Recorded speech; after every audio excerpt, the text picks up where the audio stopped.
Ladies and gentlemen, welcome into Fantasy Football University, FFU, coming at you yet again in the off season, leading into the divisional round. I'm Mr. Bildacousas. I'm here with Mr. Tom Lang. Mr. Lang, crazy wild card weekend, was it not? It was a very profitable wild card weekend, I might say that. Yeah, why don't you share with everybody all your winnings here? I'm not going to say the number, but it was a lot. So, of the games I that was, went, I was, I was five. I played money line as everybody knows through the season, and I won some good money. So, I went 5 out of 6 and was able to capitalize and move some money out before I lost it all on Steelers last night. well, well, I'm glad you cashed out and congratulations. I was on my way to winning a nice parlay, but the Eagles did not come through with a win. And I just wanted to sit on that game just for a second about um so I guess AJ Brown get what you deserve, dude. Like it is what it is. You cried and you cried and you cried the whole season and you finally got it and then you failed. So my level of sympathy for him is probably very little. I'm sure he cares. He'll take his millions and millions and, go have a wonderful life and stuff. But I mean, for anybody who is defending him and, people in the media, like, congratulations. The egg's on your face now, basically. Yeah, So, it is what it is. I mean, but like I told you early in the season, I mean, he was playing for his own legacy as well too. On top of that, so I get where he's coming from when he plays with a quarterback that can't throw the ball. That's another controversial topic probably this offseason. we'll get into Is that. Jalen Hurts a quarterback for the NFL? I don't think so. I think he is. I think he Uh, is. Oh, he's a tush push guy. we'll get into that more. Well, welcome in everybody. Welcome into Fantasy Football University. We got a good show for you guys today. You guys could tell by the title that you are looking at. We're going to be covering stuff that we did not cover in the last show. So we're going to be covering running backs 13 to 24 and honorable and dishonorable mentions. And we'll also get into some divisional picks a little bit here. But before we do that, I just wanted to touch up upon some of the latest news of the week. So we had two other coach information, one of which happened very recently. So we got the Mike McDaniel situation in Miami. I thought that they made the decision they were going to stick with him during the season. Well, they changed their mind. So they're not going to be sticking with him. Yeah, they changed their mind after some of the openings. All the coaches that fell off the map basically fell onto an opportunity for them to plug their way onto their roster. That's about right. I mean, yeah, when Harbaugh and Stefanski became available, they're like, yeah, it's okay. He can, You yeah, can go now. you can go now. Maybe Mike McDaniels would be good as an offensive coordinator in Detroit. There's two landing spots, and I'm not going to talk about my Giants anymore, but there is a landing spot for the Giants potentially Would you even like that? We've been for an talking offensive. nothing but trash about him for such a No, long time. no, offensive coordinator, yeah. Offensive I mean, coordinator. I would love Jim Harbaugh and McDaniel to be there. Maybe he's got the perfect demeanor and way as like an O coordinator. It's hard to see him as a head coach. It really is. So I Maybe hope maybe about that. Brian Flores comes over as a defensive coordinator. I'm just like, Oh man, I'm just just for praying over here. hey, for the headlines. But let's talk about the Mike Tomlin thing. Like first of all, what do you make of the way that he went about it? Like, I think he just had enough with the media and all the BS for the past couple of years. I mean, he is probably one of the greatest coaches of, I think he's probably a top 10 coach all time. And that's, you can make an argument. I don't know if I would, but I mean, a coach that basically never had a losing season. He was always competitive. sure. He knew how to get to the players and connect with the players. He was able to connect with Aaron Rodgers. Like what coach was able to do that? He did that in 1 year. So Well, I mean, if that's the criteria, it's interesting though. He's going to be a hot commodity. Maybe he takes a year off or something. I've been I seeing think he that. takes a year off, maybe just, sits and sees what kind of opportunity. He's still a young guy, still has a lot of opportunity in front of him.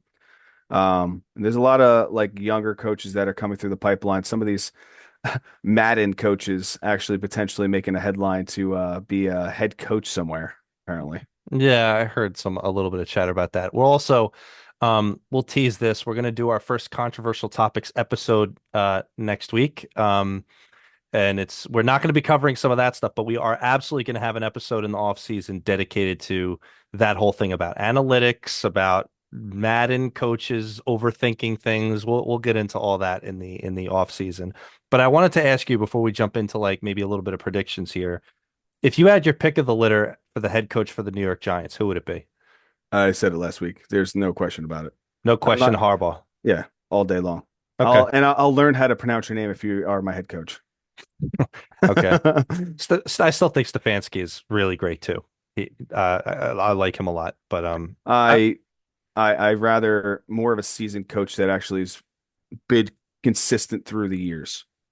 okay, yeah. Well, Yeah. it might end up happening. Yeah, I think that's the A easiest thing man of for him. structure is what is needed. Yeah. Here's what I don't want to happen: like Harbaugh to just become the head coach of the Steelers. Like then it's just like, what are you guys doing? You're just trading head coaches at that point. And and then he what you call goes over to That's what I'm saying. Yeah, he Tomlin goes goes to over. Yeah. yeah. That'd be too much. But anyway, interesting wild card weekend. Like we said, we got most of who we thought was going to advance right and wrong. Tommy and I were both wrong about the Steelers. The Texans came through in the fourth quarter, so good for Yeah, we them. 5 for 6 though. It's nice. So let's get into the divisional round. I think I They might were very surprise you. great games though too. I mean, it was unbelievable those games. Some of them, especially like with the Bears game being down by 18. I actually had a nice bet on that while they were down by 18 and that cashed in. So that Nice. was a fun one. But yeah, they were really interesting games. All came down to the wire except for two. And you know, 4 games are really, really fun to watch. Yeah, we got there in the end. I know in our last week when we did that, you actually picked the Packers to win, but you must have made one of those desperation bets when they were down to be like, let's see No, if the Bears pull it out. I know on air I said that, but I actually flopped the day of the game, and I was like, you know what? I'm on the Bears side. My wife's uncle is coming down. He's a big Bears fan this upcoming weekend, so I was hoping that we would be able to watch a Bears game together in the playoffs, and Nice. it Well, happened. it's nice to know that that's solid reasoning for That's flip-flopping. that's what made me flip flop a little bit. Right. This is accurate. Guys, write this down. This is Yeah, how write you it down. accurately look at the No, numbers. If somebody's sometimes family member is coming over, that's how you you'll know. just think about it. It Well, worked. let's get into the divisional round here, and let's just go game by game, the same way we do. Let's make some picks here. So we'll start on Saturday. We've got the Buffalo Bills at the Denver Broncos. The Bills are road favorites, -1.5 points. The over/under is 46.5 points. We're still rolling with the Bills, right? That's our AFC pick. Um, yeah, I mean, Denver is going to be the worst #1 seed ever in AFC history. So Ah, maybe. go Bills. Bills are going to win the Super Bowl. I'm all about the Bills. I'm all about the Bills. Second game on Saturday, we've got the. Oh, sorry. Before we move on, so do you think the Bills cover 1.5? Yeah, I mean, they'll win by 6. Okay, I know Alternate spread, five you'll and a half. you'll take the money line or whatever. All Oh right. yeah, the money line is it's always money line. Saturday night game, we got the 49ers at the Seahawks. The Seahawks are home favorites, -7 points. The over under there is 44.5 points. Unfortunately, I think this is where the 49ers thing comes to an end. Although 49ers would have been my NFC pick. Like I said, preseason, it was like the 49ers or the Eagles. But I think this is where it comes to an end. Do you agree? I agree, but I don't want to see it come to an end. I know. There is an interesting topic that Fred Warner may be coming back this week. And that could be big for that offense, for that defense. So, they've missed him for the past, what, 10 weeks at this point, and Sure. he's looking good on tape in practice right now. He's moving fast. Um, it may be the little missing link that they need on that defense. I mean, I don't know if any 49ers fan can announce the entire starting 11 players on their defense as of right now.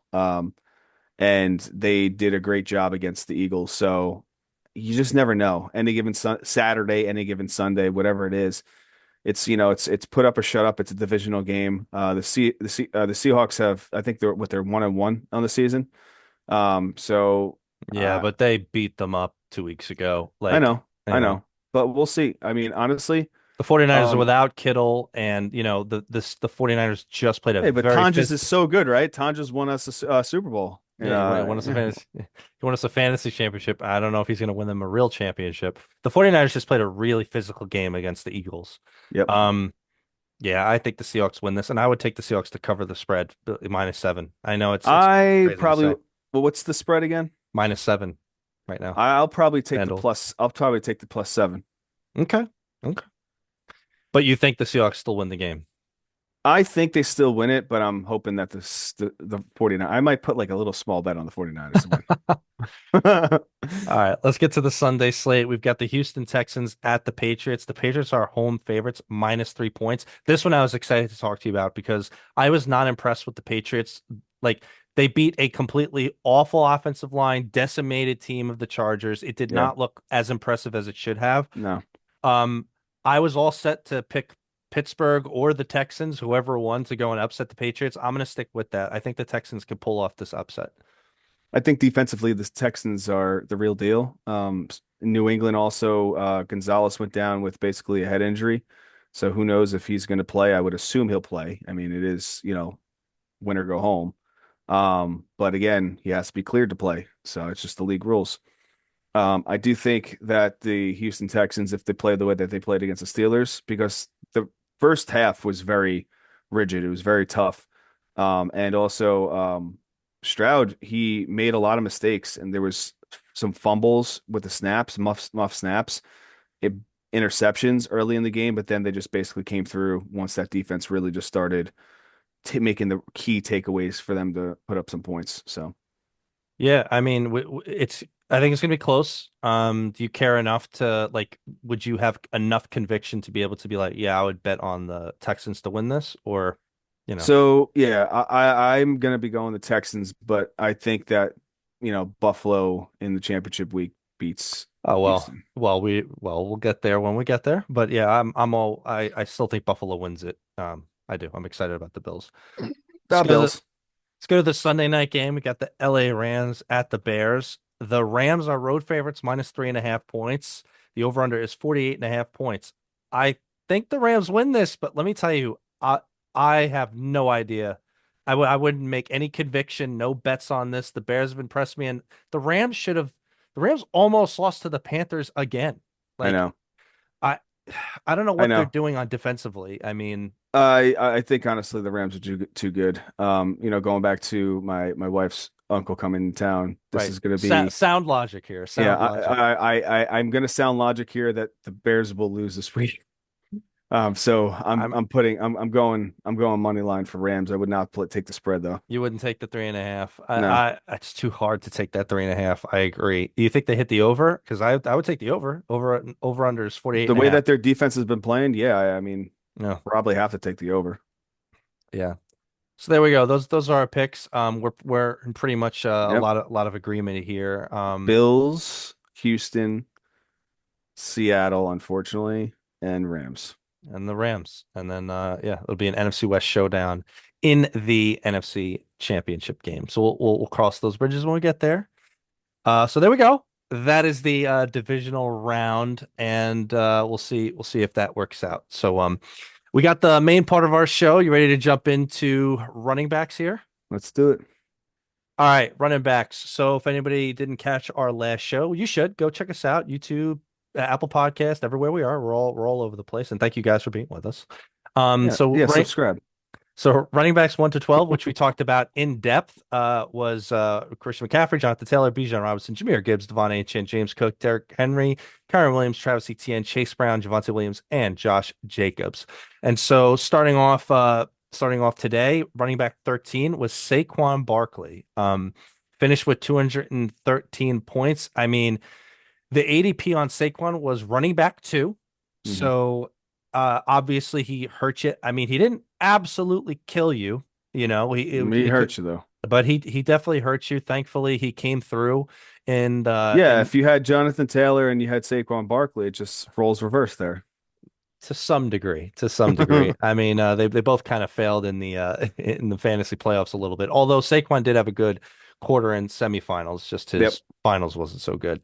So, Tommy, one thing I wanted to bring to your attention, this is why I was halfway challenging you last week about Christian McCaffrey. I wanted to bring a stat to your attention. Um, so You had Saquon the year before, where he was far and away the best running back on the back of 10 trillion touches. The amount of work that he had was all over the place. He was running for 1 million yards, et cetera, et cetera.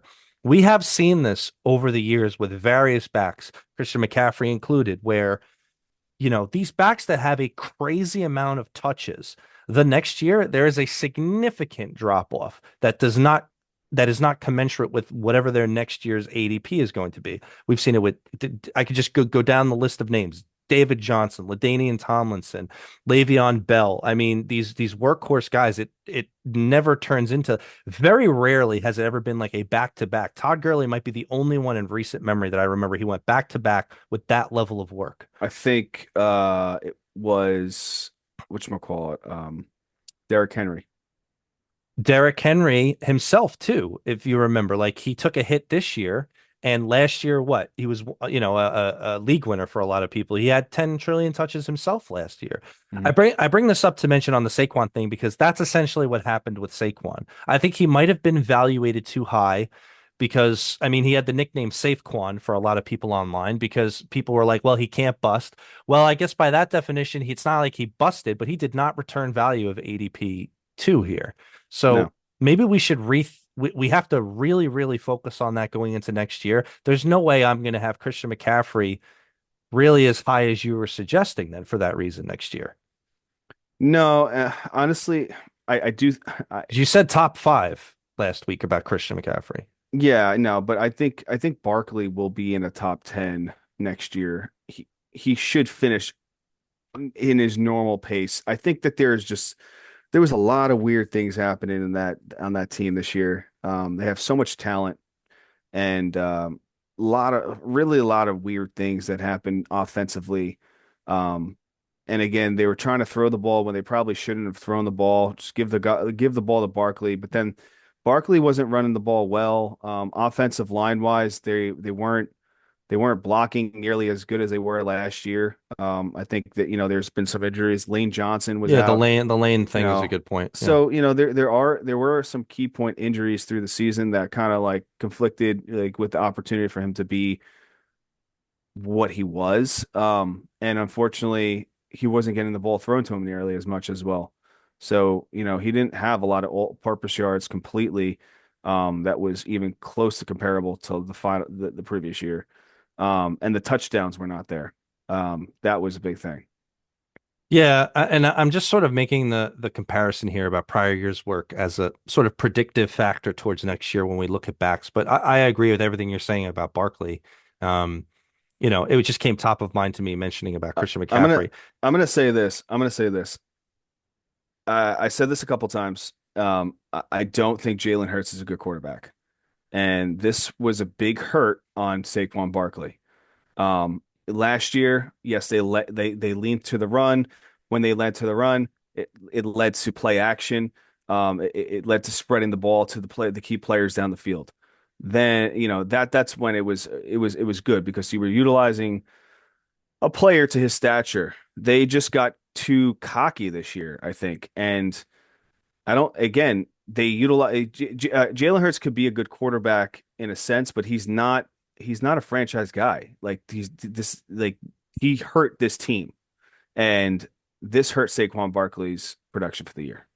I will save that argument for another time because that's a big one. I don't know if I agree with all of that. I mean, I can't argue with how Saquon ended up. I do think the offensive line situation was a bigger problem. I do think the fact that the Eagles' offense in general wasn't as good. AJ Brown complaining about every 3 seconds, so that didn't help. And I also think, like what I was just mentioning earlier, there was going to be a drop off after 400 million touches that he had last year. Like it's just like it was wrong to think that he could even remotely get in the same stratosphere as that. And it just wasn't going to happen. Age and attrition is going to take a part on him. Now he might end up bouncing back because he's a freak athlete, he's amazing or whatever.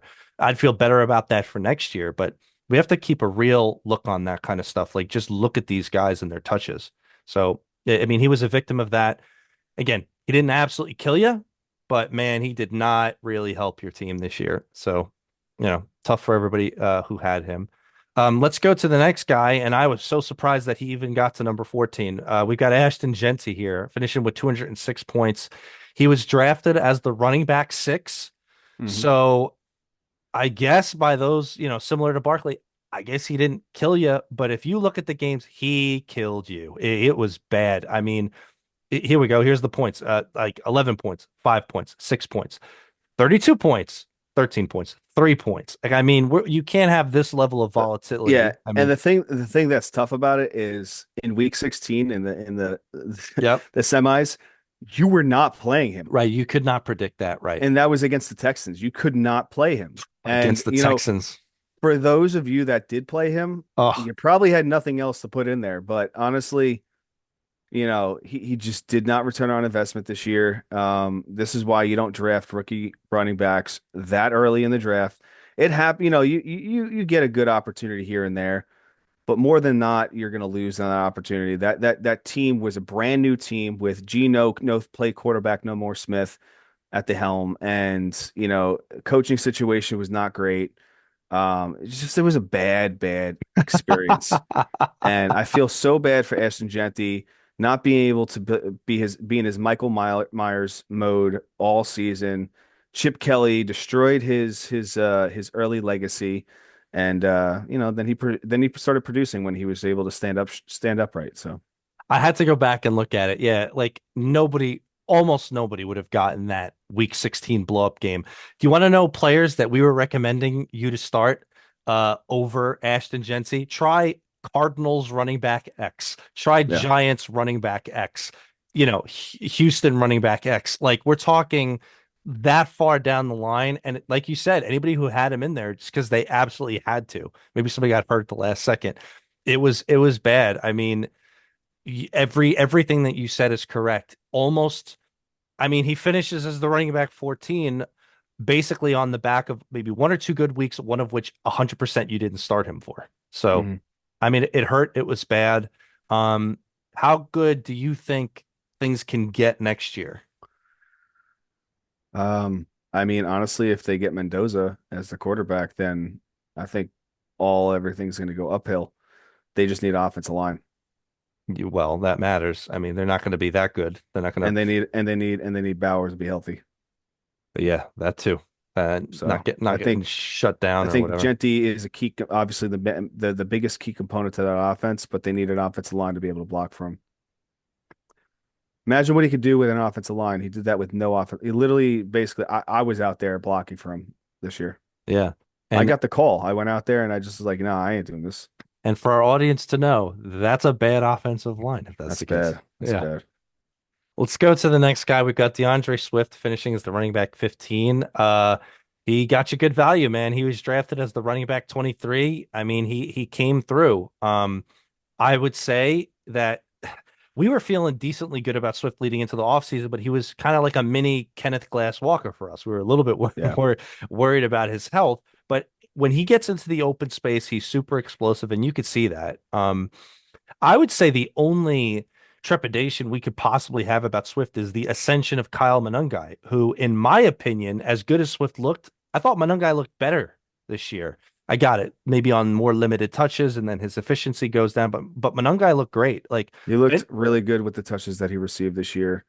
I honestly think that Swift may have finished his he's going to be finishing his last season in Chicago because you get a running back cheap for Monangai, you you're right. just go the rookie route and you don't have to pay Swift on his on his extension. You don't think Ben Johnson tries to keep it going like his version of Montgomery and Gibbs? You Yeah, know, You got Roshan Smith there, Roshan who who, Johnson, who you hate so who I much. hate, but you know what? I mean, he was out all season, and then who was the other backup behind there that he was actually like in there at times? I forget his name, but he was there. There was some producers, especially when Swift was out for that one game.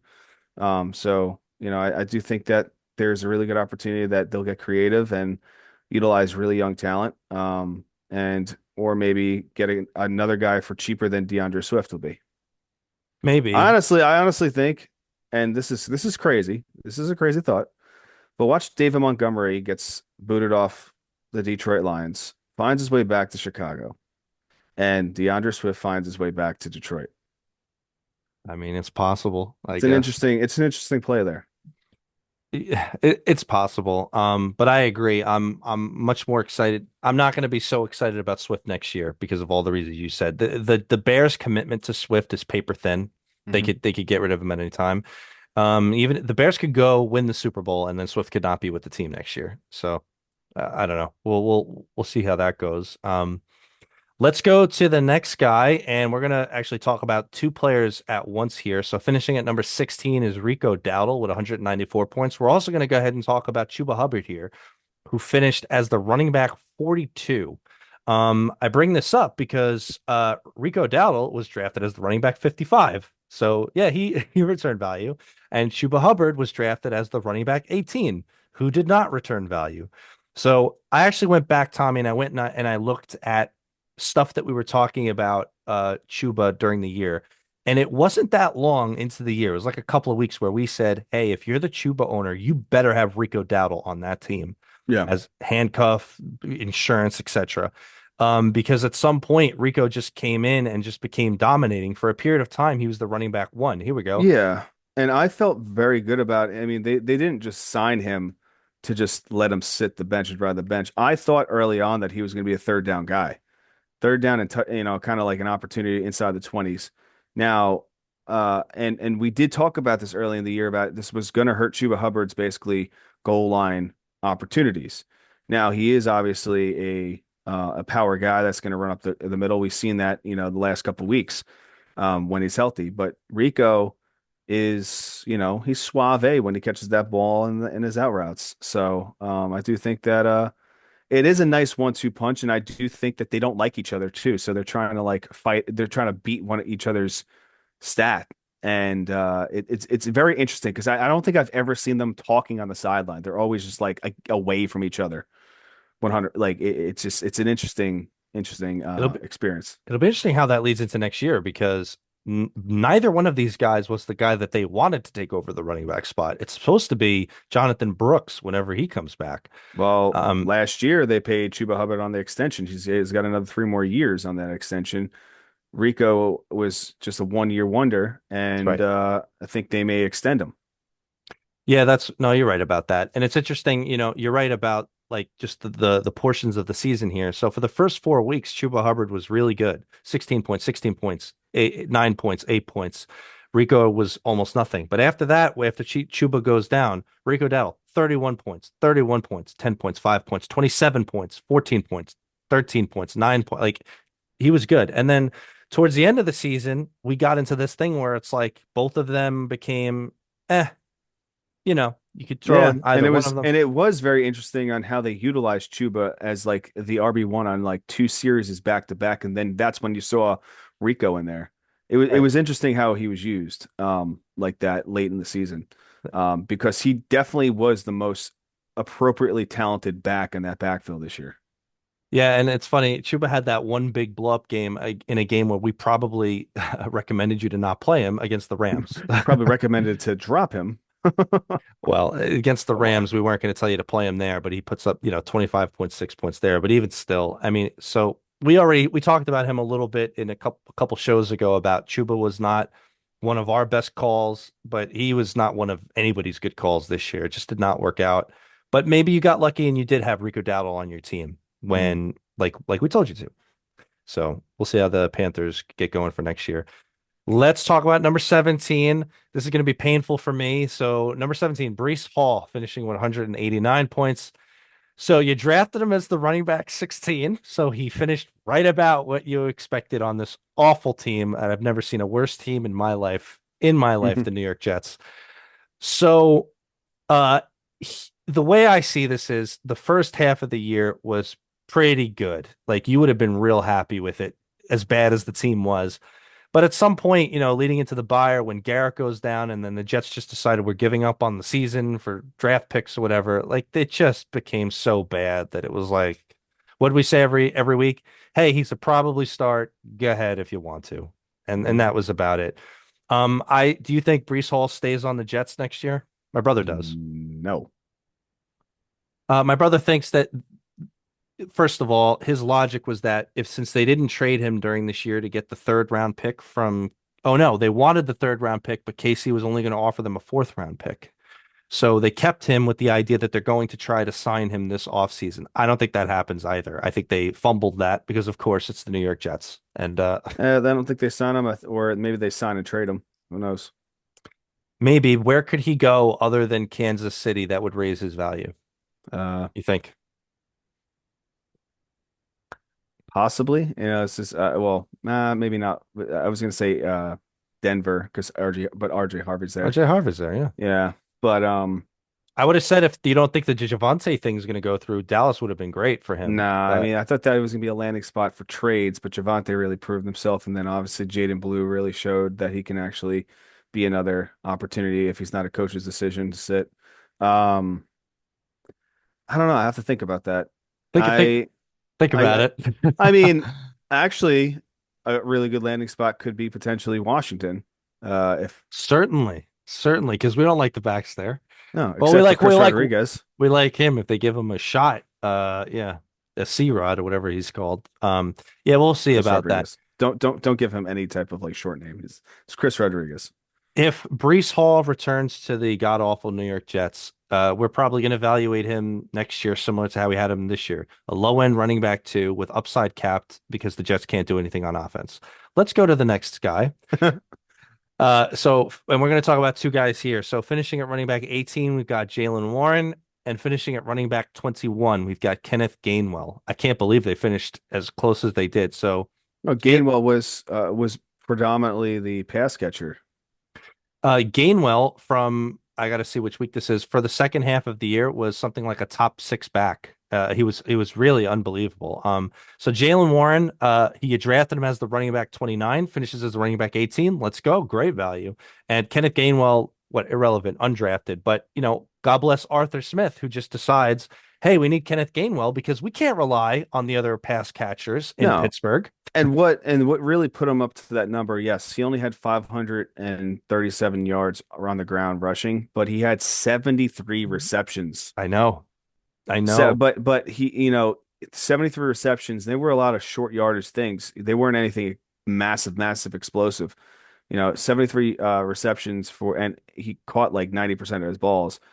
And that's why Rodgers was throwing to him because he was catching everything, even if it was like, I'm going to take your head off, kind of hit that he was taking. He was still catching it. So he must have had him in fantasy, but 400. He only had 486 yards. He didn't.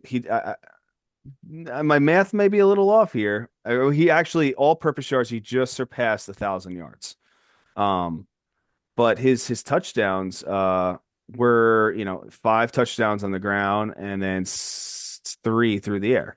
So I mean, touchdowns really helped as well too. He was a undrafted asset most likely, and he produced as an RB2 all season. He was a great opportunity.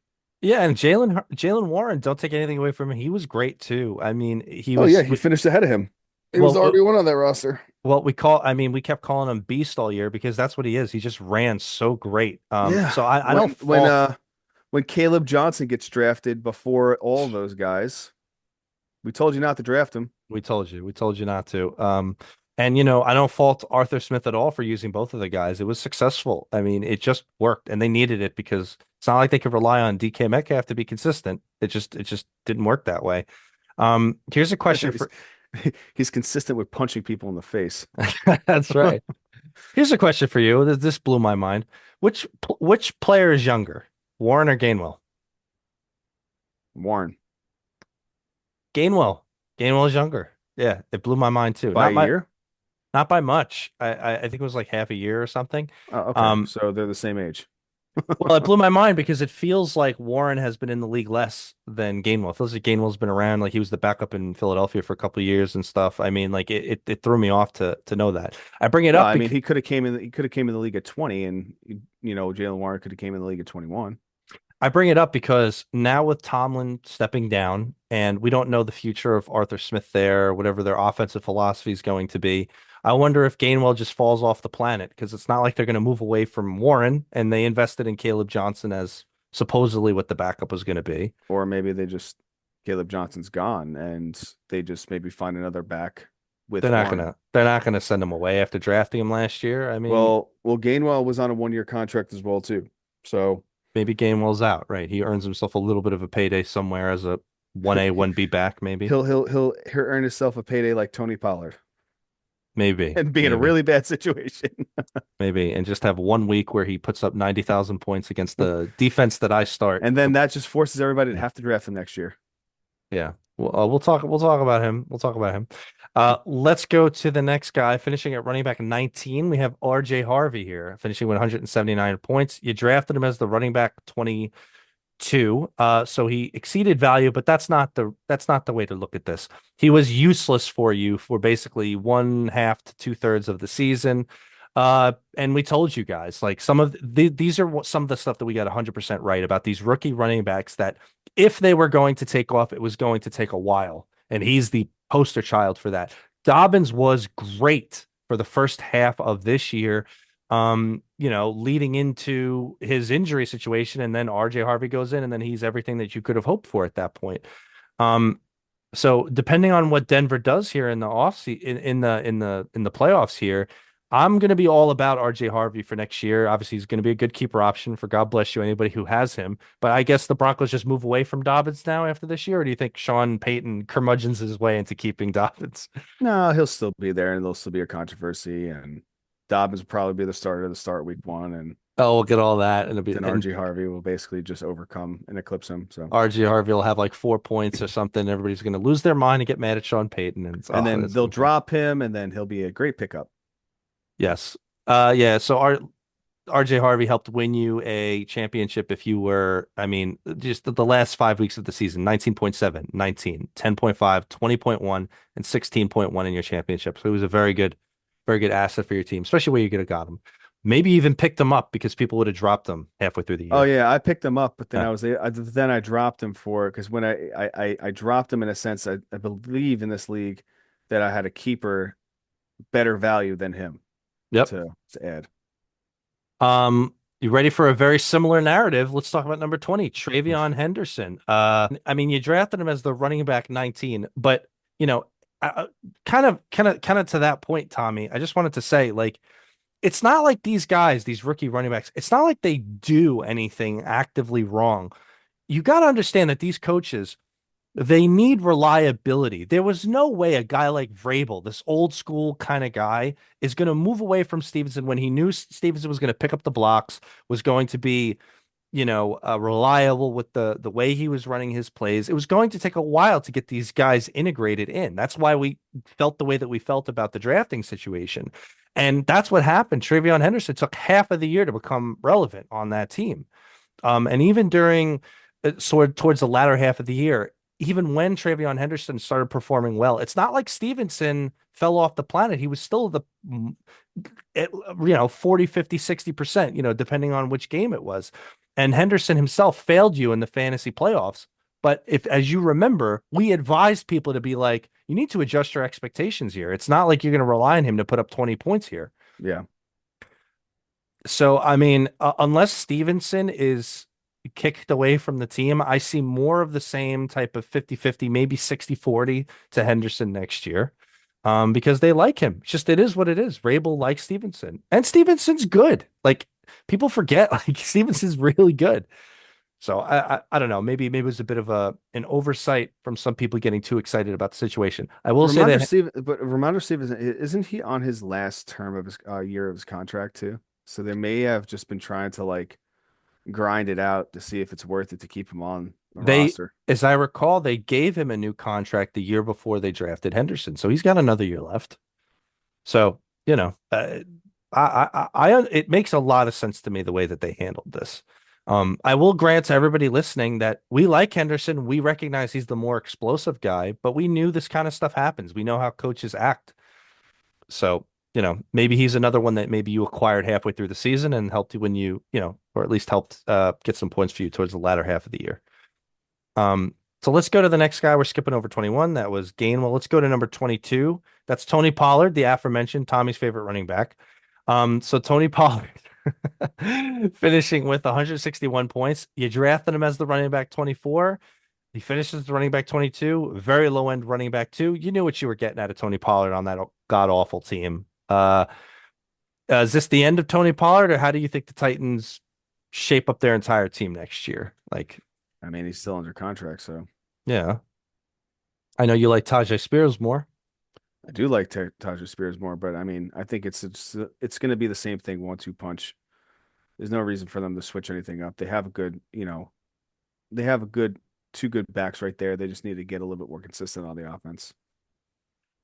Yeah, I don't know. I'm inclined to think that Tony Pollard might be on the downswing of his career. I mean, it's not like he was a superior kind of superior athlete like McCaffrey or Henry or Barkley anyway.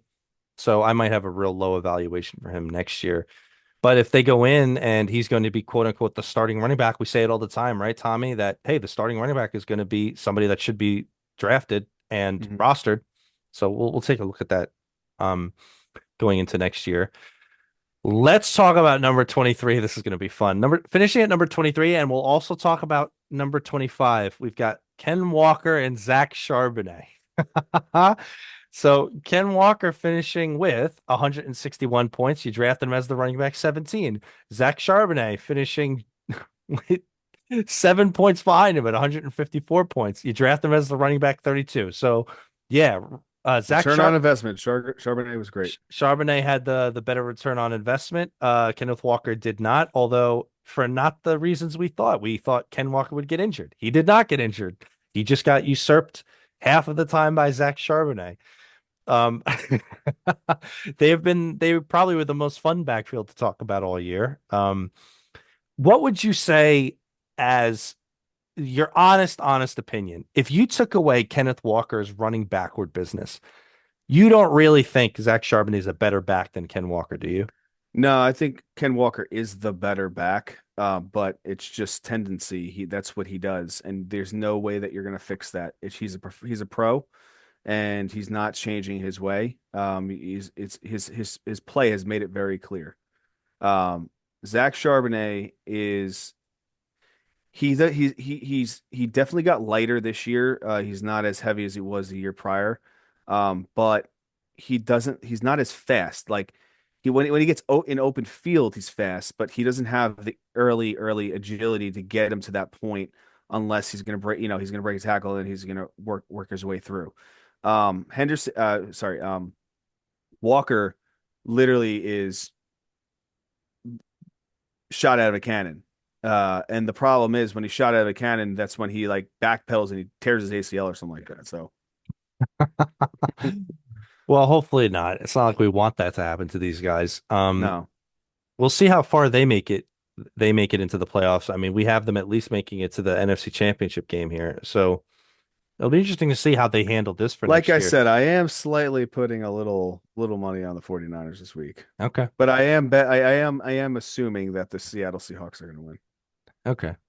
I would say that Kenneth Walker is another one of these guys, like along with Charbonnet, that their commitment to him, to both of them, is paper thin. They have no like, it's not like they put that much money into the situation, so they could be free to let any one of these guys go. If it ends up being Charbonnet's the last guy standing, I'm going to be big on Charbonnet next year. If it's Walker who's left, I'll be big on Walker next year with Mhm. whoever his handcuff is. Make sure you get your handcuff for him. Um, the question is, how are we going to handle this situation if it's the both of them? And honestly, it's like this is what we're going to feel about them. Low end RB2s, the both of them. That right? Like it's like what else could you say? Low end RB2s, but Walker's just going to continue to be a draft at his finishing position, and Charbonnet is not ever going to get the credit of what he received this year. So, and I think next going into next year, you're going to still see the same kind of play. It's going to be the same thing. Maybe it gets a little bit better, but I think Zach Charbonnet is still going to hoard those touchdowns. I mean, he had 12 touchdowns this year. Is awesome. Yeah. Oh, they I was so amazed to see how close that they finished, considering we called them 50-50 all year, and that's where they finished. Let's talk about number 24, Quinshawn Judkins, finishing with 156 points. He was drafted as the running back 37, so he returned value there, but it's an interesting tale of stuff here with him. So you weren't sure that he was even going to play for part of the season here because of the whole legal situation. And then eventually he comes in, oh, he's going to play, and then he plays well initially right when he gets in. Yep. It was despite him being on a real bad team. He managed to perform in spite of that. Definitely a little bit of up and down, 13 points, 3 points, 26 points, 3 points. Latter half of the year was nowhere near as good, but then again, the Browns were nowhere near as good, and we're going to talk about that next week when we talk about their quarterback situation, as to why that was. But Mr. Doo Sanders. here's the deal. Here's what I want to see from Judkins because he's going to be drafted way higher than this. I imagine he'll crack the top 10, I think.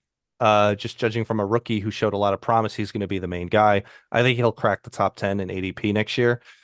What I want to see from them is I want to see some promise on offense. They don't have to be the best offense in the world, but some promise like that you could feel like, all right, you could make a narrative to see the offense doing better and a better offensive line. Then I'll really get behind him. But he might be overdrafted if he's in the top 10 next year.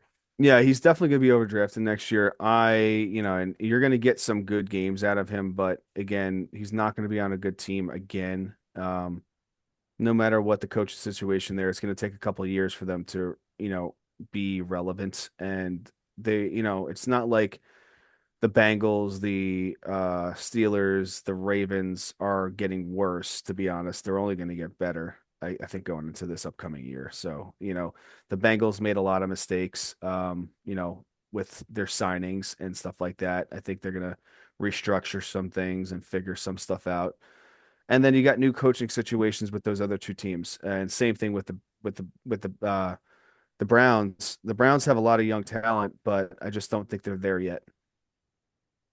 No, no, maybe not. Again, we'll reserve judgment They're till we. like they're like the Jets. They're just like, you feel like they're gonna do well, and then they just don't. Don't insult the Browns like that, Tommy. Don't go that far.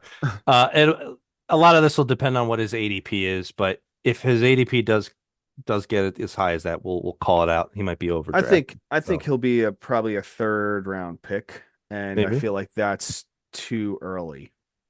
Hey, I think he now that's a whole other thing, which I should have mentioned at the top. So his injury situation, all of this is precluding the fact that he comes back from Yeah. injury and he's in good health leading into the season. There's a guy who we're going to talk about in just a moment who has a similar situation. I'm more concerned about Judkins than I am about that other guy. So Yeah, that other guy's be perfectly fine. I don't even know about him, so I should feel worse about Judkins. So let's before we throw stones at this, let's just assume that he's going to be healthy by the time. If not, Tommy and I, you and I are huge proponents of not buying the injury dip on players. So if that guy is not ready and he's on the pup list and stuff, I'm out. I'm out. I'm not even whatever his ADP is going to be. I'm going to be fully Yeah. out. So there we go. That's the top 24. We did talk about some of the honorable mentions already. We'll jump into a few now. So we already talked about 25 Charbonnet. Let's talk about number 26, David Montgomery. We bring it up because he was drafted as the running back 21. So did not exactly get what you want to. And if you judged it, if you looked by the season, he nowhere near like it just was not a good. You got to a point where you really didn't want to play him. There's a couple games there earlier in the season where it was better. You felt like you could play him better against teams that they were going to smash them. But we talked about this earlier with Gibbs, Tommy. Like the Lions' offense just was not as good this year. Simple as that. The plain and simple, they could not support all the amount of points that we were getting blessed from them for the last couple of years. And David Montgomery was maybe the biggest casualty. And you don't even think he's going to be on the team next year. No, I don't think he will be. And I think just the way that the play happened this year, he wasn't really in there nearly as much as you normally would see him. He still has some talent. He's 28 years old.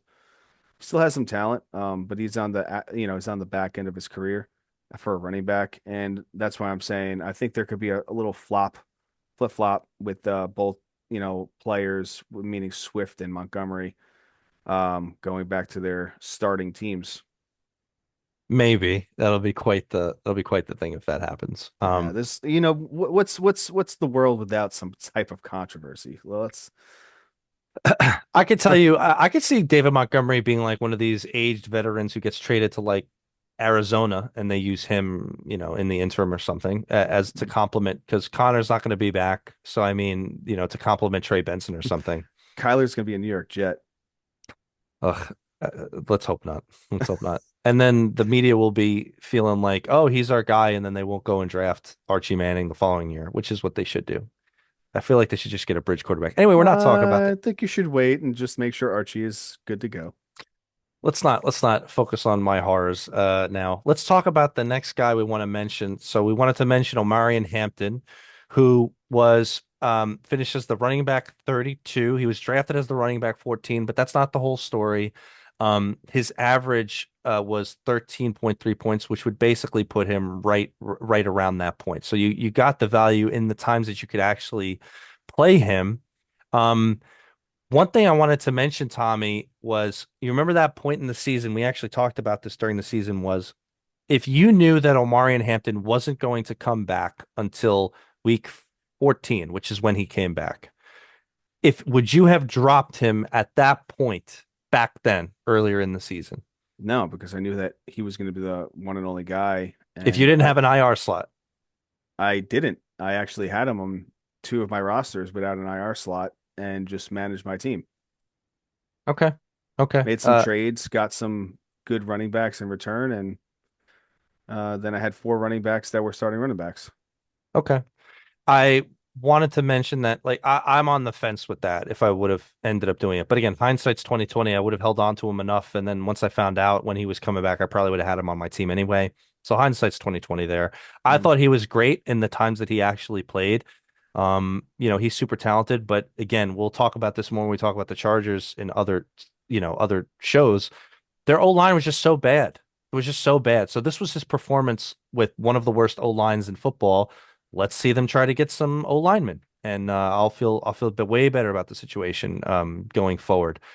So one of the other things I'll mention before we go on was remember one of the stats that I said in the last episode, Tommy, was that 12 of the top 14 backs finished in the top 14. Talk about consistency at the running back position. Omarion Hampton was one of the ones who wasn't, but his average was still commensurate with all that. So again, hit your running backs, hit them early. This is the kind of return you get. So we just Yep. wanted to we just wanted to point that out. All right, so let's talk about the guy I know you're going to spend some time on here. Scat man. Scatman himself, that up, whatever the song goes. Skabba-dabba-dabba-dabba-dabba-up. Skabba-dabba-dabba-up. So he finishes at running back 35. That's irrelevant. Obviously, he got injured after, whatever it was, 7, 8 weeks or whatever. Um, he was drafted as the running back 38. Again, he was one of the best backs in football Yep. from an average perspective. His average was 14.5 points, would have put him right at the among the top In season rank, he was top 10. He was the number 10 running back points per based on game. points per game. And if he continued, he would have been a top five. Yeah. So again, I want to hammer this point home. You're confident 100% he's going to be good to go for the start of next year. 100%. He's ready. Yeah, he's already going through rehab. He's feeling fine. Yeah. Okay. I don't see there being an issue. One player I do have an issue with, and we're not talking about wide receivers right now, but it's apparently Malik Neighbors is walking around with a stiff leg. So that's quite interesting to see. I Oh, don't know if that's just speculation in the media kind of thing, but we'll you we'll know, we'll get to him when we get to wide receivers in a few weeks. We'll yes. see if he's still walking around with a pimp cane or whatever he's got over there. The Scatterboo thing though, it'll be interesting to see how actually high he goes. I wonder if his ADP is going to get inflated by New York Giants fans everywhere. I will say that I maybe The problem is I won't draft him if it's like that. I don't know if I have I don't know if I would want to draft a player that high. I think you can find other value plays around that.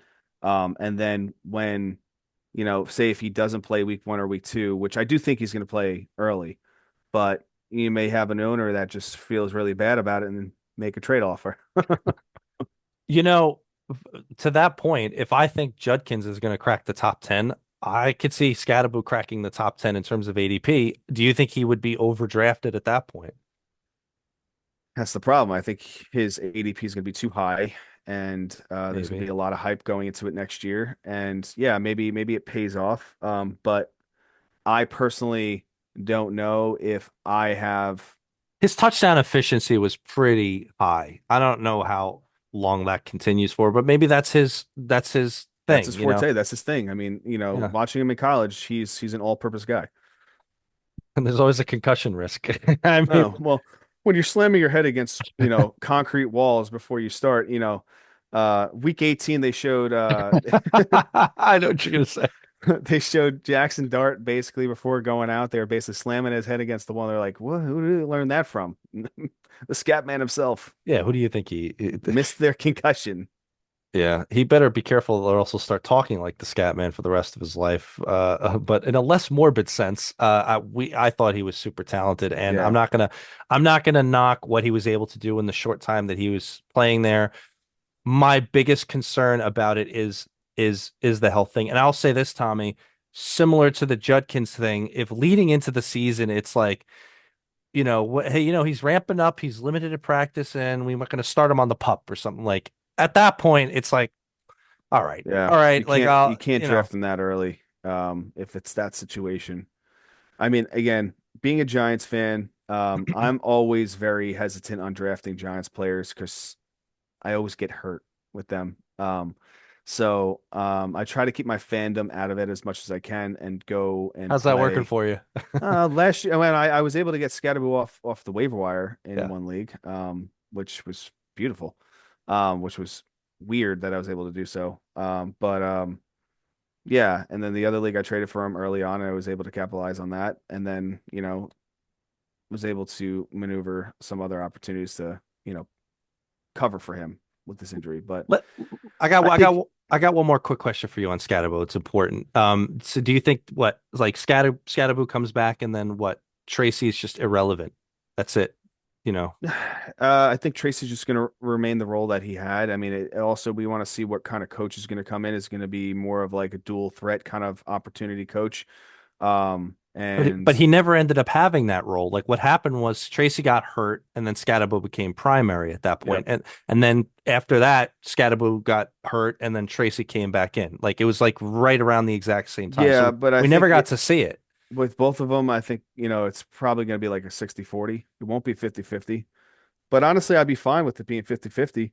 I just would be a little hesitant about taking a player that early in fantasy if it's going to be a 50-50 split. Okay. Well, yeah. I mean, it we'll see where If he finished the season, he would have had 200 touches on the ground, 200 attempts on the ground for over close to 1,000 yards, and then maybe about 60 receptions total for the season. Well, about 45 to 50 receptions for the season. He would have produced very nicely, and he would have had some nice touchdowns. Probably would have been double digits in touchdowns. probably. And again, maybe that's his shtick. It would be wrong of us to be like maybe it's an over efficiency on touchdowns. Maybe that's just what he does. So Yep. we'll see him into next year. Let's talk about somebody who did not finish as good, Bucky Irving. I mean, he finishes as the running back 37. You drafted him as the running back 10, so it was not good. However, his average suggested better than that. Not as commensurate with running back 10, but one of the biggest things that we got correct this year was our anti Bucky Irving sentiment, trading him away sentiment earlier in the year. He just got hurt. I mean, he's another guy, Tommy, to me. It's why I want to take a closer look this offseason on total touches. I feel like, they ran him into the ground the prior year and they started running him into the ground the early part of this year. And it just, the wheels fell off the bus, man. So, Yeah. uh, we'll see what Tampa Bay does next year. And maybe Baker isn't playing with 14 rotator cuff tears or whatever else was going on with him. I mean, we'll pay attention to that. But I think that Bucky Irving, he might be a guy. Maybe he's underdrafted. People who get underdrafted tend to be people who got burned by somebody this year, and he's definitely burned people. So No. Christian McCaffrey burned a lot of people a couple of past years and paid off for drafting him this year. absolutely. So we'll see how he does. Let's talk about another guy that you're such a fan of here. Finishing at number 39 was Blake Corum. Uh, Whatever, where you drafted him is irrelevant, but towards the second half of the year, he was close to a league winner. I mean, look at that couple week stretch there. 13, 14, 14 points, 25 points, 13 points, 12 points. I mean, it was just good. Um, Still think Kyron is the lead guy, and you think that they're going to go to full 50-50 next year. That's what you think? I think I won't say 50-50. I'll say 55-45. Okay. Almost 50-50, but not. I'm worried that maybe Quorum doesn't just maybe they do something with Kyron where they no, they're still invested in him for one more year. We'll have to reevaluate how we think about Well, that this year. that's it should be a big year for Kyron next year then. And also it really falls on the line of, does Stafford come back to play his final year, or is this his final year? He's this is his final year. Now again, they might sign him again for whatever, No, however what I'm long. saying is, does he come back and want to play again? Oh, I don't know. He's been a lot of chatter that he just might be done. This might be Well, his last hurrah. well, let's see them go win a Super Bowl and then walk him on his way out.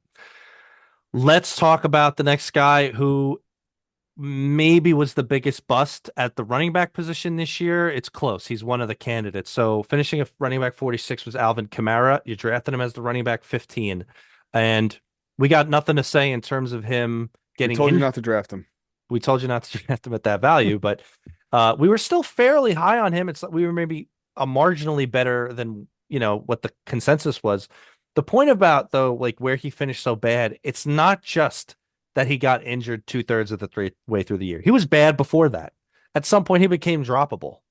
Like I now I will say I fell in love. My favorite fantasy player this year was Tyler Shook. Maybe if Kamara sticks around, it starts to look a little better with Tyler Shook because right about where Kamara went down is where Shook started taking off. Well, he also didn't come back, and he was. Right. I'm pretty sure he was healthy. So, You he think just. so? I think it's over. Yeah, he's done. This no, he just. There's no reason to come back. I think he didn't want to be traded. He didn't want to play. He just wanted to ride it out. It's over. Who is the running back one in New Orleans next year? Tyler Shuck. Running back one. Tyler Shuck. Okay. Well, obviously, if Brees gets traded there, it'll be Brees, but Taysom Hill. Taysom Hill's not going to be back. No, Not he's done Devin too. Neal. We like Devin Neal. Yeah, I like Devin Neal, but we'll see. I don't want to make any calls right now. It's too early. Okay, a little bit early for that. Let's jump to the last guy we wanted to talk about. That's James Conner, and it's too Another bad guy that's over. it's the end of the empire for him. We like James Conner, but we bring it up because he finishes at 75, whatever. He didn't play the whole season. He's drafted as the running back 20. So he's another guy who might have, helped really hurt your draft situation. But then again, if you were a James Conner owner, maybe you would have picked up Trey Benson, and then Trey Benson got hurt at some point during the year. But then again, if you had Trey Benson, maybe you picked up, DeMercado, but then they were in the worst committee that we had to talk about every single week. DeMercado, Bam Knight, Michael Carter, a partridge in a pear tree, everybody else there. So here's Yeah, another one for you. Who's the running back one in Arizona next year? Benson. Benson. Come back. They made the commitment. You stick with Benson. Yep. Okay. Okay. He missed one player, Who did I miss? Austin Eckler. Austin Eckler. You want to talk about him getting injured and being done for the year, and he's done for the year. No, he's done for his career. It's over. That's it. I'm I didn't want to bring up too many guys that like I picked up guys that where they were drafted was like in the top 24. So it's not like he crushed you where you drafted him, but obviously, he's done and his career is done. It's too bad. It's too bad for him. He had a great career. He did. So bold prediction for next year. Obviously, there's some easy guys right off the top, Bijan, Jameer Gibbs, etc. But who's an unexpected guy you think might has a good chance to finish in top five? I know it's early, just throwing it out. Uh, top five, top five. I think Ashton Genty finishes in the top five next year. Yeah, if they get any improvement out of anything on that team, O I line, think that's the plan this offseason. I hope so. Then therefore we might be high on Ashton Genty if if that's the case. Yeah, that could be really good. And I think Camp Scatterbo finishes in the top 10, All right, we'll pay attention to that as in well as Omari and Hampton. okay. I can't wait to remember this when we start doing rankings That's for fine. next year. If we did a draft right now for Best regular, ball. just redraft, no, for redraft, I draft them right now. Okay. Well, he's definitely a good keeper option, which I'm sure you have in the back of your head. I already have them in my pocket. So there we go. That is all of the running back finishers. We covered 1 to 24 and other guys who were worth talking about. We're gonna deviate a little bit next week. Next week I have a real good show for everybody here. We're gonna cover our first controversial topics episode, Shador Sanders and tribalism in sports. And I think we're going to get a lot of eyeballs on some of that stuff when we talk about. And we're not going to hold back. We're going to talk about all the ins and outs of all that. Yeah, we're gonna Um, do all these curse words and everything. It's gonna we be are great. not we're not going to do that. We're going to be speaking respectfully, but we're going to be touching on some real touchy stuff. Yeah. So we'll get to that. Closing thoughts, Mr. Lang? Yeah, we truly appreciate everybody that takes the time to watch our videos. If you please like, share, and subscribe. Thank you very much. Yes, sir. Thank you very much, everybody.